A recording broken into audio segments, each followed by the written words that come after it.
Right now, the nation in mourning. It's a really troubling story out of an elementary school in Texas, an active shooter incident there. Over a dozen young lives lost, shot and killed in a school. He shot and killed horrifically, incomprehensibly. An 18-year-old suspected gunman slaughtering innocent children and several adults, shaking a tight-knit community. We do want to keep all their families in their prayers. I hope you do as well. And the president addressing the nation, gripped by grief. To lose a child is like having a piece of your soul ripped away. After this deadly Texas school shooting. And as we take a look at the American flag sitting atop the White House this morning, it is flying at half-staff, a sign of mourning for those lives lost after the tragedy in Texas.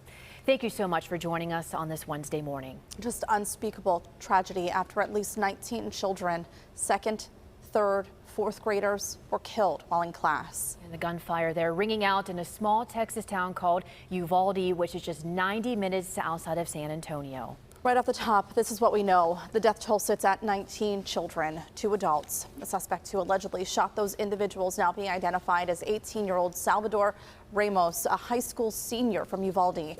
He was killed after being shot by border agents. And we have live comprehensive team coverage from the actions local schools are taking this morning in the wake of the tragedy in Texas on how to talk to your kids even after an event like this. But first, we want to begin with John Shumway with where the investigation stands at this hour. And John, a lot was happening in the overnight hours. Yeah, and it will continue to. Now, President Biden speaking in prime time, moments after touching down from his Asian trip, let his emotions show, calling for action and demanding that the senseless gun violence stop. I am sick and tired of it. We have to act. And don't tell me we can't have an impact on this carnage. Now, hearses arrived at the Robb Elementary School last evening to begin taking the bodies away. Law enforcement sources telling CBS News that the alleged 18-year-old shooter drove to the area of the school with a handgun and an AR-15 assault weapon and high-capacity magazines. Police say the suspected gunman made entry into the school, and as soon as he came in the door, he started shooting children, a teacher, whoever they say was in his way. The gunman was eventually shot and killed by a responding police officer and border agents. But before heading to the school property, police say that Ramos is believed to have critically shot his grandmother. We're in the process of obtaining detailed background information on the subject, his motive, the types of weapons used, the legal authority to possess them, and conduct a comprehensive crime scene investigation and reconstruction. Now, 2 of the officers who responded to the attack were wounded, but they are expected to survive.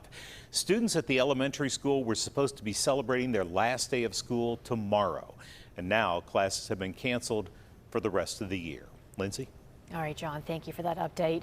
And while investigators dig deep into the alleged shooter's life, they say he alluded to a potential attack on social media. We obtained these photos from an Instagram linked to the gunman, and these pictures were posted just days before the massacre. And there have been dozens of shooting attacks in U.S. schools and colleges over the years. The newest, Robb Elementary School, then the attack at Marjorie Stoneman Douglas High School in Parkland, Florida, that left 14 students and 3 staff dead. And then in 2012, in Newtown, Connecticut, at Sandy Hook Elementary School, a gunman killed his mother, then opened fire inside the school, killing 20 first graders and 6 educators. And then in 2007, 32 people were killed on the Virginia Tech campus. And here's another sobering statistic to let you know about. The shooting in Texas marks the 30th school shooting in this year alone. Several impassioned pleas were given in the hours following the shooting in Texas, including on the U.S. Senate floor. Connecticut Senator Chris Murphy became emotional as he begged his colleagues to find common ground. And beg my colleagues, find a path forward here. Work with us to find a way to pass laws that make this less likely. Senator Murphy's speech carried a heavy reminder of the Sandy Hook Elementary School shooting. Pittsburgh Public Schools made a late-night decision for students today in response to all of this. Our Briana Smith joining us live with what parents need to know ahead of class. Briana? Lindsay and Heather, school district leaders say Pittsburgh Public Schools will be on a modified lockdown today as a precautionary measure. So this means only people with pre-scheduled appointments will be allowed to enter any facilities. Families and staff will be notified about the modified lockdown through a robocall this morning. Now, faculty will also receive materials to help them during discussions with students, and additional support will be available for those who need it. The district said in a statement they are heartbroken by the horrific tragedy and quote, "At no time should the tranquility of school become the nightmare it has today." Now, district leaders also say their thoughts are with the victims, their loved ones, and the school community as they grapple with this tragedy, and our thoughts are with them as well. Reporting live this morning in Oakland, Briana Smith, KDKA News. Brianna, thank you. Right now, a number of parents are anxiously awaiting answers as to where their children are who attend that elementary school and if they are one of the victims. Police are working to confirm the identities of those killed and those who need to be reunited with their parents. And as parents across the country learned of the shooting tragedy, many are struggling with how to talk to their children about this. Yeah, Bryant Reed joins us live now. And Bryant, many students and kids really are just having their own fears and anxieties because of what happened here. Yeah, that's exactly right, Lindsay. This is a hard time for everybody right now across the country. And for kids, they may have questions for their parents or even teachers about if this could happen for them. So when you address them as parents, it's important to make sure that you're honest with them, but you also don't want to increase their levels of stress and anxiety after something like this. Now, one of the first questions students may have after hearing and seeing the news about 21 people dying from the Uvalde school shooting is why. Now, experts say that there's not a direct answer to that question, but what you can do as a parent is validate your child's feelings and listen to what they have to say. Instead of worrying about the dangers, take a glass half full approach and give examples of things that support safety in schools. And use this as a time to build life skills, like making sure your child knows what to do during an active shooter situation. Joan Kaler, a counselor who works with kids, spoke to KDKA and talks about the best way to interact with your children. Be present for your child. Put down the phone. Don't be cooking. Don't be doing anything else. Sit and be present and give your child time so that you can talk to your child about what their feelings are. The most important gift that you can give your child is your time.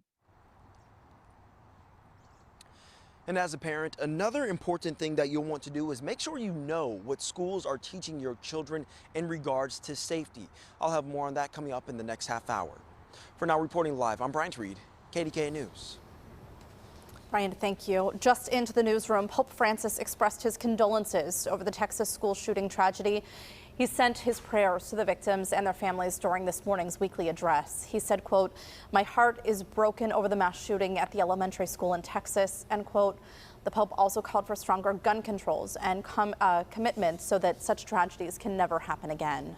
And if you know someone who needs help or someone just to talk to, there are people who can help. You can call the National Crisis Line, the number on your screen. That's 1-800-273-8255. Again, that's 1-800-273-8255. They're open 24 hours a day. And stay with KDKA as we monitor the investigation and remember the victims involved in the Texas school shooting massacre. You can look for live updates all morning here and anytime inside the CBS Pittsburgh app.